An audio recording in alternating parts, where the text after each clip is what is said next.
Oh, I totally believe I can put 10 pounds in a 5-pound bag. Like really, Sarah, like I can get to the store, like I have a break in my day, an hour break. I can get to the store, which is 10 miles away. Costco, mind you. Shop, put things in my bag, and then literally check out, which you never know what it's going to be like. Unload in my car, unload at the house, and get back to the office. In my mind, I really think I can do all that. And how much time do you need to do that? Oh yeah, just an hour. Just 1 hour, you can do all that. Okay. 1 hour. Has that worked out for you? Never.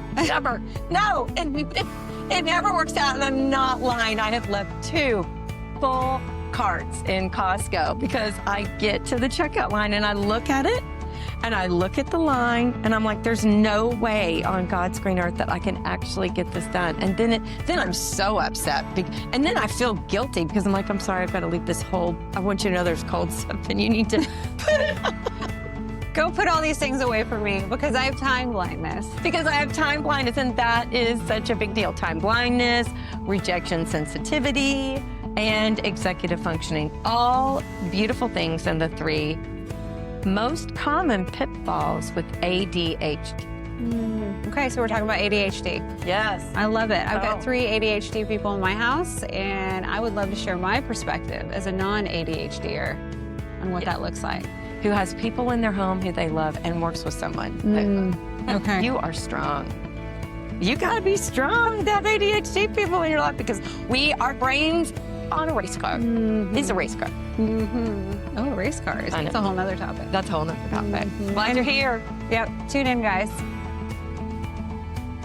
Thanks for joining us on This Might Be Triggering, a mental health podcast because avoiding your problems is so last season. Join us for honest talk, relatable stories, and real tools for emotional wellness and relationships. It's not therapy, but it is therapeutic, with insight, humor, and something useful in every episode. Sarah, so the other day I am at the grocery store and I'm going to cook for Sean because, as you know, he really loves acts of service is one of his love languages. Okay. So I'm going to cook this meal. So I've gone to the store and I've got every ingredient, which is already hard for me to do anyway. It's just my daughter cooks well, not me. I've got a cart full of groceries. I go through the checkout. There's 2 people behind me and I'm getting ready to pay and there's no credit card in my wallet.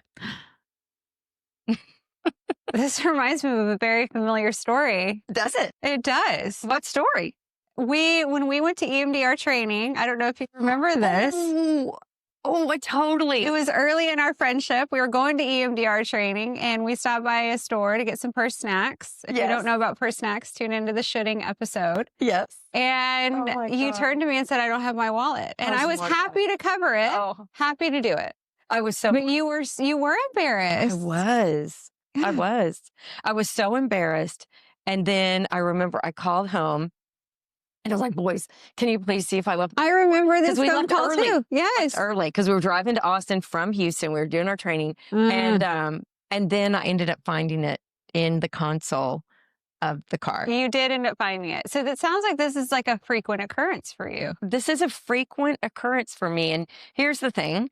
I have ADHD. Okay. And this is part of it. There's time blindness, rejection sensitivity, which is very big, and also executive functioning. So literally thinking, our brain works so fast. So ADHD, your brain is different. It works different. The prefrontal cortex, the dopamine system, they all work different. And we're going to dive into that today. It's a big, big deal. I'm excited to hear about it. You know, one interesting thing is that ADHD is a type of neurodiversity. And a lot of clients are shocked when I tell them that. I love that you tell them that. In fact, because it is. Well, people always think of autism being on the spectrum, like, oh, you know, OCD, that's neurodiversity, but ADHD is too. And I think that it allows them to give themselves some grace. Absolutely. And it also allows people to advocate for themselves. And this is a really important topic because I was diagnosed as an adult because our twin boys have ADHD. And so when I was reading about it and learning about it and researching about it, and we were going through all the counselors, actually, that's why I became a counselor. I learned about it. And interestingly enough, 70 to 80% of families, it runs through genetically. So if your parents have ADD, you've got a 70 to 80% chance of getting ADHD. Yeah. It's really fascinating. In my home, my husband has ADHD. Mm. And my son has ADHD. And then my first daughter, I've got 2 daughters. So yeah, I can see. So it's all his fault is what you're telling me.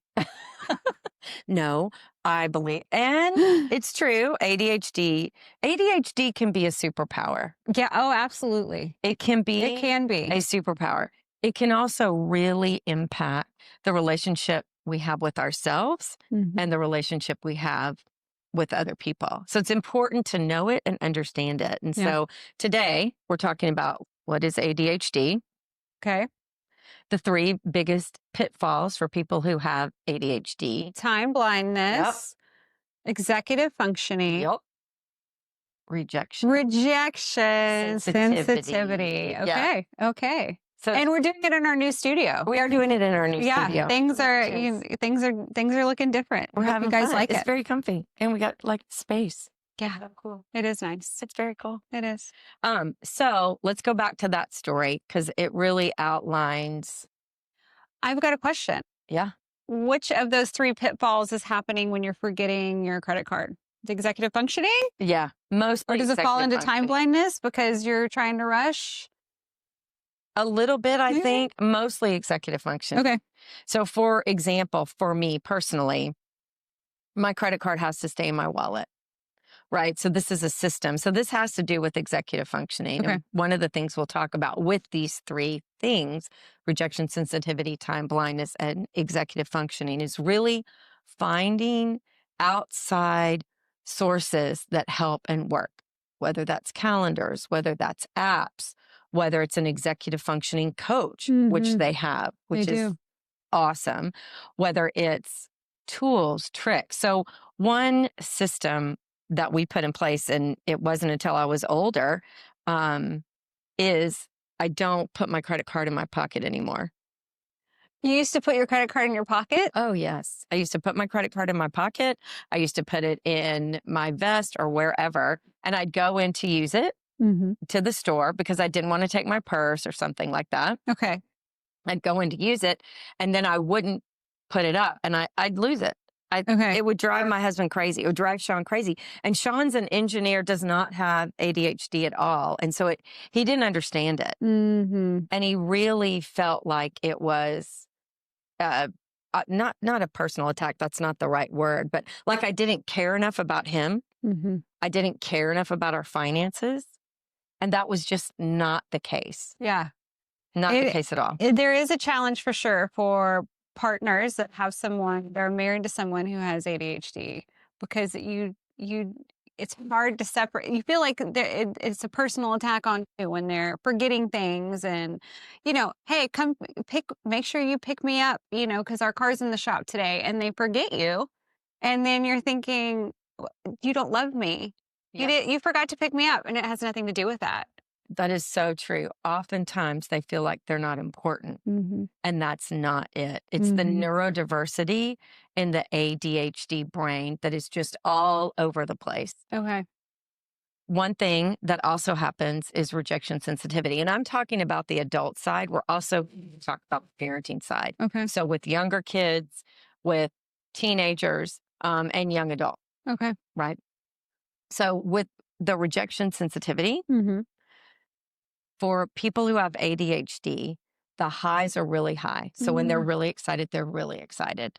And the lows are really low. It sounds like another diagnosis that I hear about often, bipolar. Highs are really high, lows are really low. 2 very different situations, bipolar versus ADHD. That's a great point. A lot of times people are misdiagnosed, and ADHD is not part of their diagnoses. And it's very important to learn about it and know about it, because that rejection sensitivity for ADHD people, when they feel criticized, whereas you might feel like, okay, I'm a little criticized, they're all the way down, right? So they just feel it bigger. Their brain works differently and they feel it bigger. Olivia, give us the definition. We love Olivia. She's behind the scenes. Yeah. She's making it all work. Give us the DSM-5 definition, Olivia, if you don't mind. So the DSM-5 definition for ADHD is a neurodevelopmental disorder characterized by a persistent pattern of inattention and/or hyperactivity, impulsivity that interferes with functioning or development. And then some. I feel like there's many more layers to it. There's a lot of layers to it. Here's two things that I think But that's a good foundation. Thanks, Olivia. That's great. we love you. Yeah. Thank you, Olivia. Thank you, Olivia. Thank you, Olivia. Here's something about the neuroscience that I really want to point out. And you're going to love this because we love talking about the amygdala part of our brain. I love neuroscience stuff. I'm love all it. about it. I love it. Me too. I want to get my PhD in neuroscience. And then I looked at how much school it was and I said, well, I'm not going to do that. It'll be a hobby. I love it. We'll just keep working with our clients so we Yeah. don't have to take time. I know. Go back. That's a to whole school nother again. topic. That's a whole nother topic. Wanting a PhD. What's wrong with me? Anyways, moving on. Education's a good thing. Moving on. So here's two things I want our listeners to know. ADHD, your prefrontal cortex is impacted and your dopamine system. So wait for it. Prefrontal cortex is in charge of planning, focus, and self-control. The executive functioning. It's the executive functioning Mhm. part. And then think about this. Your dopamine system is also impacted by ADHD. Get And this. dopamine is a motivating chemical, makes you motivated. It does. So the Mhm. dopamine system impacts motivation, time perception, and reward. There you go. So it really brings to life, if you think about it, prefrontal cortex, planning, focus, self-control, dopamine system, motivation, time perception, and reward. Mm-hmm. So if you think about rejection sensitivity for ADHD people, when they're happy, they are super happy, like big time. And sometimes that can be annoying for people. And then when they have perceived criticism, or actually criticism, but for them, it's not just constructive feedback. Mm-hmm. It is definitely an insult, Yeah. right? It is really, really upsetting. And the research will show ADHD adults often change jobs more, change relationships more. And that really fits into that rejection sensitivity Yeah. because their job is going great and it's wonderful and everything's up here. They get some feedback. Yeah. Have a bad day, bad feedback. I'm out. All the way down. It's like, oh no, this must be the wrong job. Yeah. If I had a different job, it would be better. Mm-hmm. In relationships too, I can see that.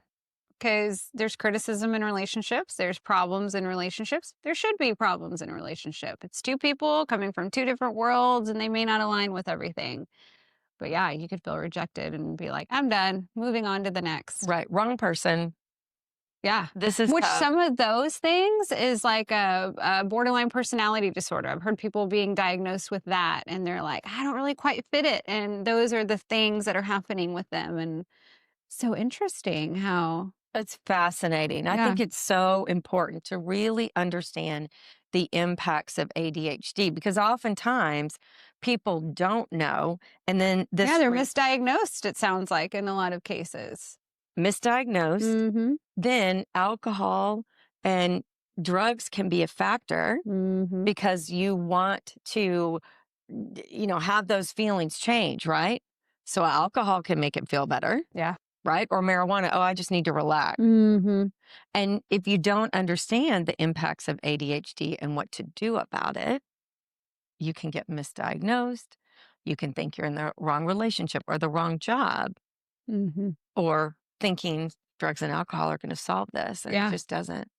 And it is a superpower. Often ADHD people can do anything. Like, think about Ron. Yeah. His hyper focus. Well, I think about all three of my people Yeah. who have ADHD and their ability to hyper focus on something and just kind of become an expert is super impressive. But the flip side is it's an obsession of sorts that nothing else really exists. So I can see how it's a superpower, but it also has its not so great results from it. Yeah, absolutely. I want to read this because I wrote this for today, why it matters. Okay. living with ADHD can feel confusing and isolating for ourselves and for those we love. School is harder. People don't always understand. And self-comparison can chip away at our confidence.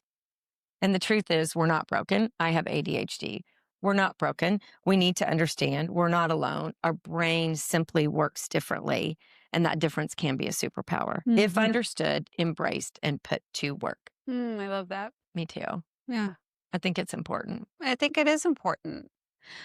And there's even a flip side to it too, where people almost like brush off ADHD like it's not that big of a deal. Like, oh, it's just, kids are supposed to be wiggly. They have ADHD. It just means they just can't sit still, but it's much more than that.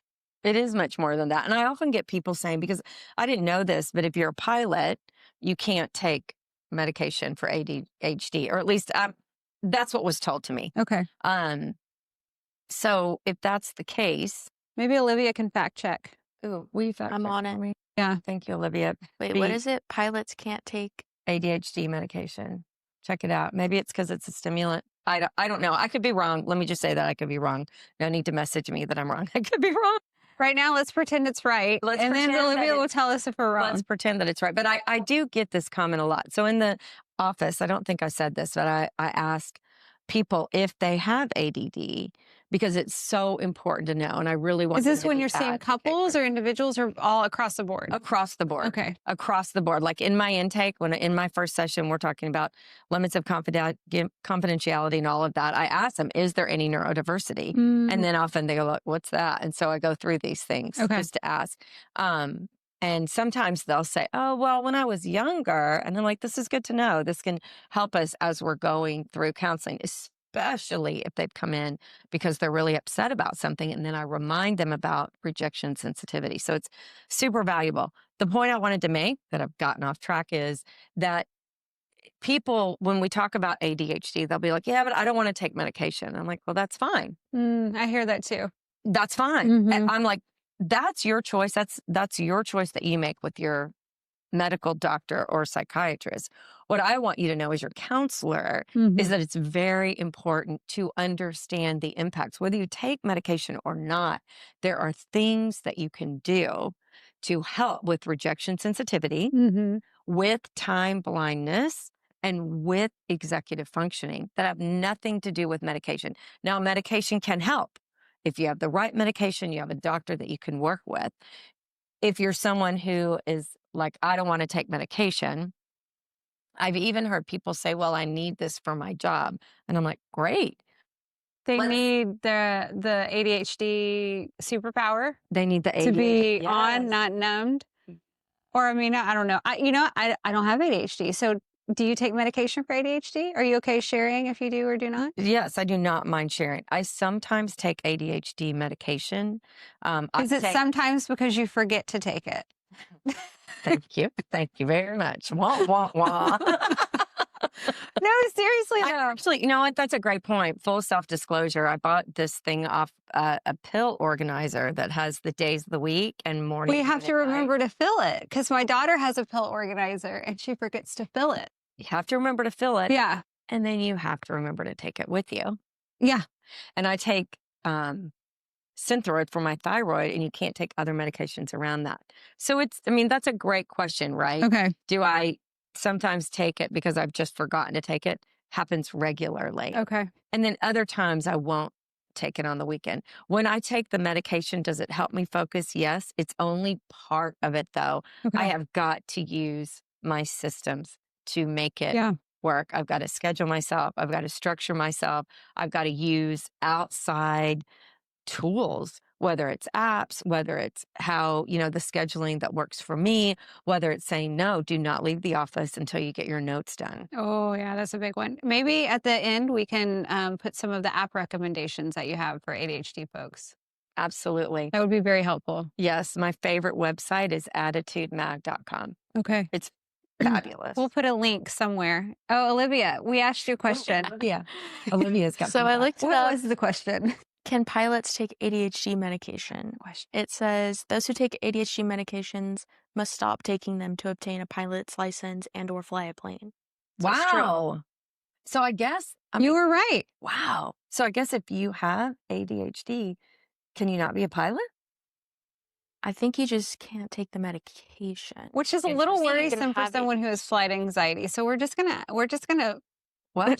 continue what? on. Do not think about that too If much. you have any inside intel, just DM us in our. I would love, if there is a pilot with ADHD to like share some things, how they're managing that, because Absolutely. not being medicated for that while you're running a plane could be Yeah. something. Well, it definitely sounds like they've got. I know it's very, very hard to be a pilot. Yes, you have to be very smart. hard You to got to be be a pilot. very good at what you do to And be they a pilot. check everything. They do. And check I will everything. say, when I think about like Ron being a pilot, he would be the best pilot because he would be super focused. Hyper-focused. Whenever there is a crisis, he is locked in. Yeah. So I don't know if that's the ADHD or just him being a good man of the house, but Hyper-focusing is a thing.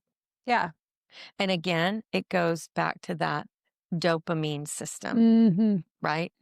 And the prefrontal cortex, because time disappears. So they hyper-focus into, or we hyper-focus into something and time disappears. Mm-hmm. For me, I start working and then Sean will have to call me. And now we're so much better about it. Mm-hmm. When we've been married, yesterday was 27 years. Congratulations. That's a big deal. It's a great deal and I love it. I love healthy relationships and adore him. And he totally owns it now. Instead of getting angry with me because I would be late all the time, he would pad in extra time. He would manage that. Would he lie to you about the leave time? He used to. Yeah, He used to. I tried that. Yeah. He used to, and that wasn't working out so well. Not great success on my end. And so now Because then they're smart. they are. Or you're smart. We're Well, smart. my husband's smart. He'd catch on. We're smart. What time's the real leave time? Or he's like, oh, typically you tell me 20 minutes before, so I know I've got 20 minutes. I was like, oh. Yeah, funny thing. I used to change my clock so they were 5 minutes past all the time. I had to stop doing that. I've gotten much better as a counselor and working with people who have ADHD. Mm-hmm. And so commonality, I can relate to them. And then I can also share real world, what works and what doesn't work. Yeah. And it's very important to have people in your life who love you, who are willing to learn about it and willing to support you without criticism. Yeah. That's very, very important to own it. And I'm also a parent. Jake and John are 25 now. When they were younger, God bless them, because I really tried to shove them in that box to be like other kids. When they needed activity, they needed to run. And now looking So back, John and Jake have ADHD. John and Jake both have ADHD. What box did you want to shove them into? The non-ADHD box? Oh, so bad. And we lived international. And I don't know if people know this. It might have changed, Olivia. I don't think it has, if you want to fact check me. We lived in Abu Dhabi. And when you live international, they do not have to educate you. Like here in the United States, if you have ADD or speech delay or anything like that, you're going to get educated in public school. Yeah, they have accommodations. They do have accommodations. They have IEPs, which are very important. Yes, 504 plan. They've got a few different options. All of that. So they don't have that internationally. They don't have it internationally. Singapore, great place to take kids Okay. on assignment if they have ADHD or other learning differences. Okay. Any other place? No. So when we were over there, I was trying to hide it. And actually Chase. So wait, they would have said, we can't teach you. Absolutely. And you're just SOL. Absolutely. Figure it out for your kiddos. Absolutely. Yeah. So It you was were very hiding tough. it. Oh my gosh. Yeah, no wonder you yes, tried to trying fit to them hide in a non-ADHD box. Yes. And they got into one of the schools there for a year, and Jake forgot his lunch money. And I'm not kidding. The teacher did not feed him that day. Oh gosh. Yeah. Because she was going to teach him a lesson. Uh-huh. That's not how you teach kids a lesson. That's not how you teach kids a lesson. No. Yeah, that's another this might be triggering episode. That's another this might be triggering episode. Yeah, because Yeah. that may be triggering for some to hear. Yeah, it was triggering. And that was a long time ago, and he's just fine now. He's gotten over it. We're just fine. Does he talk about it though? Is it like one of the pivotal points for him? He was in kindergarten, so he doesn't really totally remember. Okay, that. so maybe it just traumatized you. Yeah, exactly. It was triggering for me. That's a agree. whole nother episode. That's a whole nother episode. Neurodiversity, embracing neurodiversity is really important as an adult Mhm. and as a parent, if you have a child. And I want you to think about this. The brain Mhm. works differently. The prefrontal cortex works differently. The dopamine system works differently. If you had someone who had a concussion, their brain's impacted, right? Yeah. You're not going to be mad at them if they don't No. get something. Right. People with ADHD, it's not a concussion, but their brain does work differently. Mhm. And embracing that, understanding that, being compassionate about that Mhm. makes the world a better place, makes relationships a better place. Mhm. Or- Yeah. Well, and I think knowledge is power. So Amen. if you have a loved one in your family that has ADHD and you feel like they've almost used it as a crutch or something, maybe listening to this will help you be a little bit more compassionate and empathetic towards them. I think so. Yeah. We hope so. And one thing about the executive functioning, I want to point this out too. ADHD people struggle with working memory, organization, task initiation, and it is often misinterpreted as laziness. Mhm. And it's not laziness. They literally can't start a project if everything is not perfect. Yeah, I've heard it called ADHD paralysis. That's exactly what it is. Mhm. Everything has got to be laid out. And Yeah. then once they start working, sometimes they can hyper focus. Yeah. Yeah, and I think for them too, it's like, I'm so overwhelmed and I can't get my thoughts organized or my to-dos organized. I'm just going to do nothing. Yes. I just can't. It's Yeah. too much for me. Yeah. But then there is the shame of doing nothing and All of that. yeah. And how it shows up. Let's talk a little bit about how it shows up with kids. Okay. Because we talked a lot about adults. Yeah. Let's talk about how it shows up with kids. Yeah. How does it show up with kids? Well, one, as a parent who has children with ADHD when they were younger, and I'd always, comparison is always an issue. Yeah. When you have this situation, it's like, oh, my kids come home and they sit down and do their homework. You just need to schedule it. And I'd always get this great parenting advice from other parents, right? Mhm. Oh, you know what? Just, you need to not enable them and you need to not do this. And I'm like, thank you for sharing, because that's just shame inducing, right? And I'm like, my kid never Thank comes you for home. sharing the way you said that. Thank you. I got good at that. I'm like, oh, thank you so much for that insight. Uh-huh. Okay. They never came home and just sat down and did homework. No, what did your house look like when they came home? No, I mean, they were, first of all, they were exhausted because they're keeping it together all Yes. day long. Mm-hmm. Keeping Their it buttoned brain, up. Yes. And they did have IEP, and they've given me permission to share all of this because they support people understanding this and they support parents understanding this. Some parents would say, oh, I don't want my kid to be labeled. Mm. I had this great friend say, get all the labels that you need because you want all the services.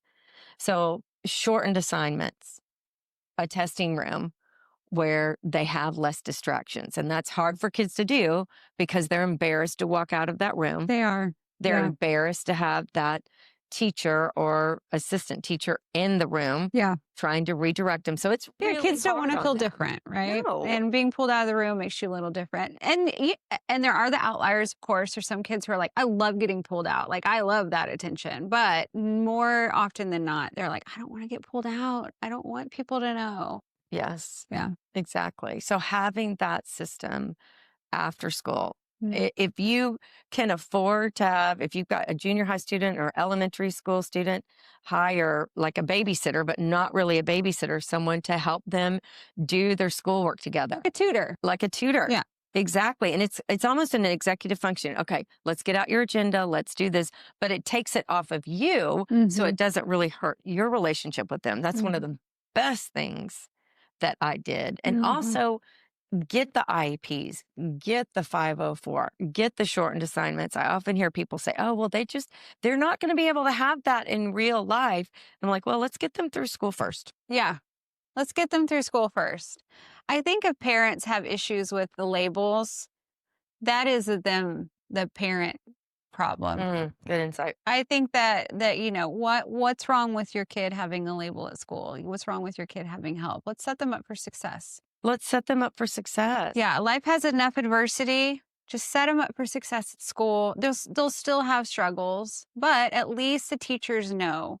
Because if the teachers don't know what's going on, because, you know, if they have an IEP or a 504 or these different things in place, the teachers get that information and they almost have like a cheat sheet on how to help your kid. And it's such a great thing It for the is. kids. Because they need the support. Let's get them Yeah. through school. We'll practice those executive functioning strategies Yeah. and help them be successful in life. I think the first place it starts is knowing about ADHD, educating yourself if you're an adult, educating yourself if you're a parent, really understanding time blindness, rejection sensitivity, and executive functioning. So when your kids were young, they would come home, they'd be exhausted from keeping it buttoned up. And then you would have a tutor come in and kind of help them and it was like after a while, like, okay, let's eat dinner. And then the tutor would come, I don't know, 6:30 to 7 or something like that.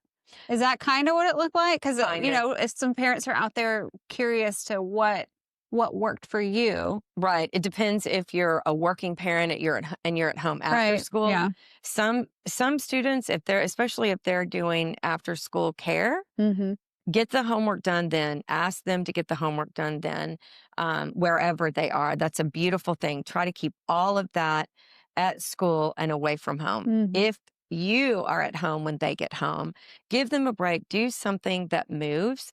A lot of people want to sit down in front of the TV or play video games. Hand them their device. Oh, they want to hand them. Well, and the device is an instant dopamine hit. Dopamine. And if this is affecting their dopamine production or how it's being distributed in the brain, terrible idea to let them sit on their device, even if they want to. That's right. Have them do something else. Yes. And when they're on their device, they are getting that dopamine hit. So they're so calm. And the parents are like, oh, I can do something for a minute. And I get it. I get it need too. To do something. You've got to do that. That's why I say, really, you've got to structure your day so that you have time for that. Take all of the tools that you can get from the school, whether you're at a public school, where also, you may not know this, but you can go to your local public school and let them know you do need to be evaluated. Yes, if parents do not know this, as young as 3, at least in Katy ISD, and I imagine it's going to be the same across the board, at least in Texas, I would imagine. As young as 3, you can have your kid evaluated to see if you have any suspicions. They'll evaluate and see if there's anything that may need some assistance, and you can get some help for your kiddo. And you can get help before they start school. And that really is vital and the key. Yeah. If you've got language delay, if you've got speech delay, if you've got fine motor skill delay, you want to find or even suspecting ADHD. That's right. Yeah. I mean, the sooner they can get tools, the more proactive you are, the better. Absolutely. Yeah. And if you're going to a private school, ask them. Be curious about it. Just find out. Yeah. Find out. So let's talk about what we can do about it. Yeah. What can we do about it? All right. So for rejection sensitivity, as an adult, you want to respond and not react. Do everything you can. There's all kinds of strategy. Box breathing, in for 4. Like the parents do the box breathing? So as an adult, parents need to do it when their kids are really upset. Okay. Because as a parent, if you interact with that upset, first of all, our amygdala is way online, which we talk about in other episodes. And then you're interacting with that upset. So you definitely want to breathe as a parent. Sometimes if your kid is really going at it, it's going to be very hard to have them breathe. So you want to have sensory things in the home. Okay. Right? Kinetic sand, some of the Mr. Playwell that I'm sitting here doing this. I'm sitting here squeezing my hands. The stuff that's going to give them input into their body. Okay. So this is if the kiddos are having rejection sensitivity. Teach them box breathing, give them things to calm them down. And you as a parent too need to calm down. Absolutely. Yeah. Parent use the box breathing. Okay. If the okay. kid's experiencing rejection sensitivity and they're really high or they're really low, Mm, their nervous system is on overdrive. It could be very hard for them to breathe. So Yeah. what we want to do is we want to go outside. We want to get on a swing. We want to redirect. mm, We want to use any type of sensory tools, kinetic sand, something like that. yeah. You can blow bubbles, which helps kids Yeah. breathe big. Yeah. The Blow biggest out thing is, candles. I love it. Let's blow out 5 candles. Yeah. Yeah, that could help. I Mhm. love that. Maybe. Yeah, maybe. So all of those things. Okay. So that's just a little bit. Also grounding Mm. the senses. 5 things I can see, Oh, yes. 4 things I can touch, Yes.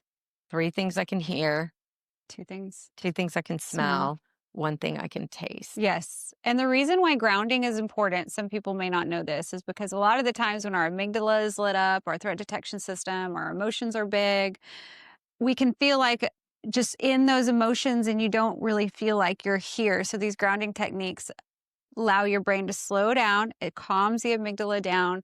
Prefrontal cortex is able to kind of come more into play, and you're able to focus on where you are right now. Yes. Yeah. It's a big deal. Yeah, it's a big deal. So grounding techniques are great for that. Yeah. And then being able to reframe and ask questions. Mm-hmm. So this phrase, I'm curious about, or I wonder, Yeah. right? And that redirection Mm-hmm. to move into a different place when we're experiencing rejection sensitivity. When we're really, really happy, notice the room, read the room, right? Or we're really, really low. We need to protect ourselves. Sometimes if you're really, really low, you might need to take a break. You might need to say, hey, you know what? I'll be back, right? You've got to take care of yourself. Yeah. That's very, very important. And just knowing this, Sarah, as an adult, just knowing this knowledge, like you said before, knowledge is power. Mm-hmm. Highs are going to feel higher Yeah. and lows are going to feel lower. So if Yeah. you're feeling those lows and they're a lot lower, take a breath, remind yourself, this is someone who loves me. They don't want me to be upset. Mm-hmm. They're giving me feedback. And let's connect through this. Yeah, I hope when people hear this, if they can relate to it, that they feel a sense of relief, like it's not your fault. It's not your fault that you're feeling this really low. It's just part of how you're wired right now, and focusing on that. Absolutely. Yeah. I love that. Mm-hmm. And so let's talk quickly about strategies for time blindness and executive Okay. functioning. All right. Strategies for blindness. time blindness. Use alarms. Oh my gosh. Use alarms, use reminders. Yeah. All of that. Use any of the apps that you like and talk to other friends, talk to other parents Mm-hmm. whose kids have ADHD Mm-hmm. and ask them, hey, what really works for you? Because number one, you're going to bond. You've got a kinship connection. If you're a parent of a child with ADHD and you can pick them out, right? You're going to gravitate towards each other and ask them, hey, what do you do that works? Yeah. Because you want to hear from them. Yeah. Y'all have common experiences. Yeah. So- Kitchen timers too. That's one thing I used with my ADHD kiddos. You got 5 minutes to finish that task. Here's the kitchen timer. Watch it, look at it. And when it would go off, then okay, we're all done, right? Absolutely. Yeah. And there's some really great ones out there. Yeah, I'm sure there's much more. Yeah. I think the key to time blindness is relying on external systems. Yeah. If you're an adult, you've got to find those external systems that work. If you're a parent of a child who has ADHD, you've got to create the external systems. Yes. You cannot expect them to do that for themselves. Yeah. That's a trap. Yeah. Big trap. Because when they're really little, like 2, and you're like, come on, I told you we had to go. We had 5 minutes. They're just like, meltdown, tantrum. And then you're stressed already. And you're like, we got to go. They're having a tantrum. So that kitchen timer saved a lot of tantrums. And you've got to warn them. Hey, in 5 minutes, we're going to be doing this. And then give them a choice. Do you want to go in 5 minutes or 8 minutes? Make sure it's something that works for you, because that actually helps increase self-esteem when you give them a choice. Yeah, it does. Really, really big. Yeah. Well, they have some skin in the game, right? Yeah. So they're going to take it a little bit more seriously when that timer goes off because they've chosen the 5 minutes. That's right. Yeah. Absolutely. Absolutely. Yeah. All right. What's the next strategy for time blindness? The next strategy for time blindness, actually, that's all I got. Okay. Breaking down tasks, doing all that. But the biggest thing for me for time blindness is these external strategies. If you're an adult, use them. If you're a parent of a child, you've got to create them for your child. Okay. And everybody's different. Find something that works for you. Find something that works for you. Ask your friends. Read all these articles on Mhm. attitudemag.com. Yeah. It's my favorite. And they have free webinars. Oh, nice. Yes. So if you sign up for a webinar, it's free. And if you have to miss it, they'll send you the recording. Are the webinars short? So they're ADHD friendly? Or They're are not they- always short. Okay. They're not always short. All right. They are good. Okay. They are really good. Okay, let's talk about strategies for executive functioning. Okay, let's hear it. Routines, visual reminders, checklist, and this is one of my favorite, accountability partners.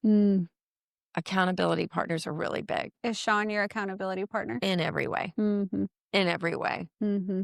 And he really loves me for me, and I get that now. I think early on, I'd always say, what do you love about me? Right? Because words of affirmation are one of my big love languages. And he'd say, I love your passion, which is fantastic. Mm-hmm. And sometimes my passion also can be annoying as an adult with ADHD. I have never Right. felt annoyed by you. Thank you. When that amygdala comes online, I'm like, well, I'm just passionate. And I'm yelling and doing this because the highs are really high Okay. or the lows are really low, which means defensiveness comes out in a big way. Right? Yeah. And ADHD people can sometimes take that out on the people that they love, Yeah. all under the guise of I'm passionate, but really they got their feelings hurt. So they're highly defensive. Okay. And then that comes out in an unhealthy way unless you're trained. So as an accountability partner Mm-hmm. and a mother of ADHD kiddos, Mm-hmm. what can I do to help them with their executive functioning without being critical? Like, how do I, how can I approach them without being critical? Because I don't want them to feel the rejection sensitivity. Right. That is such a great question.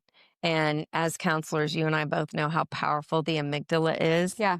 The amygdala is the part of our brain that's our fight, flight, or freeze. Yeah. So if you are ADHD and you are experiencing rejection sensitivity and you've got a low and you're feeling criticized, you better believe that amygdala is coming online. Mm-hmm. As you know, once that amygdala comes online, it's really, really hard to interact with. So as someone who loves a person with ADHD, the best thing that you can do is not engage in that moment.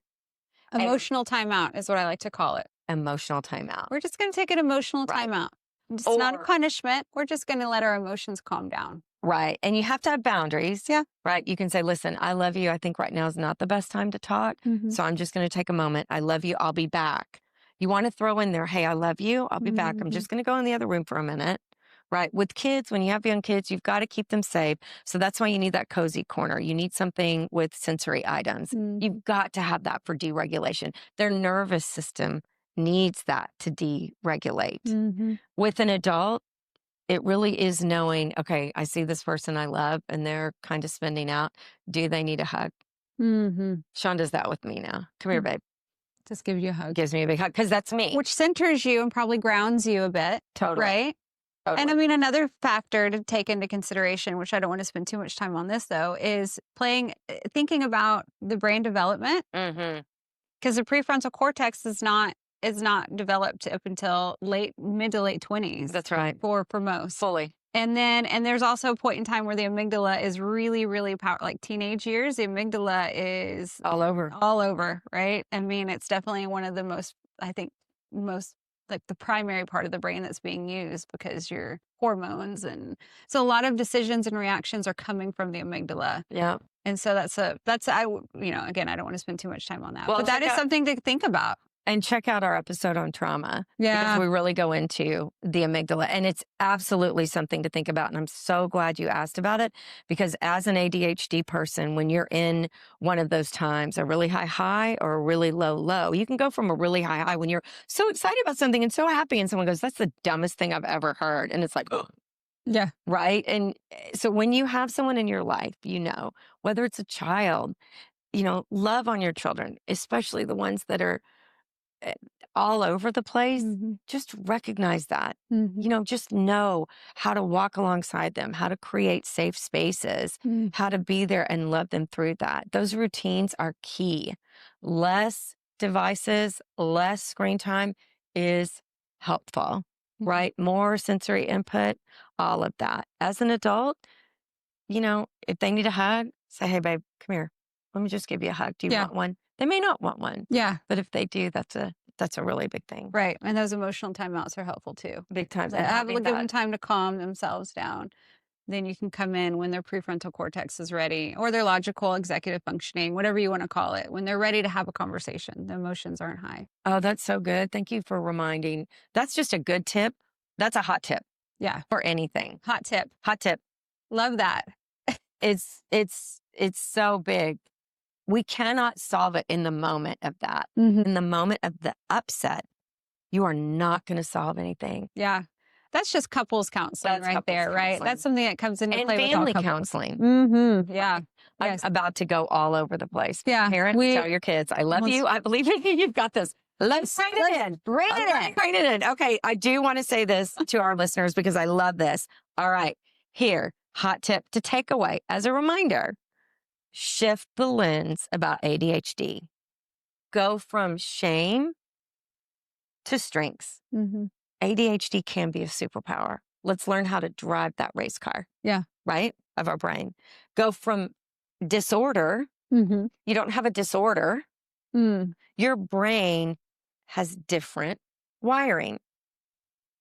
Go from isolation to community, coaching, therapy, ADHD training. Mm-hmm. Sometimes parents don't want to tutors, thank you. Mm-hmm. Sometimes parents don't want to share. Yeah. Or their kid doesn't get invited somewhere, or they don't want their kid to go because they broke a toy the last time they were there, or the parent was like, oh, I couldn't tolerate that. Yeah.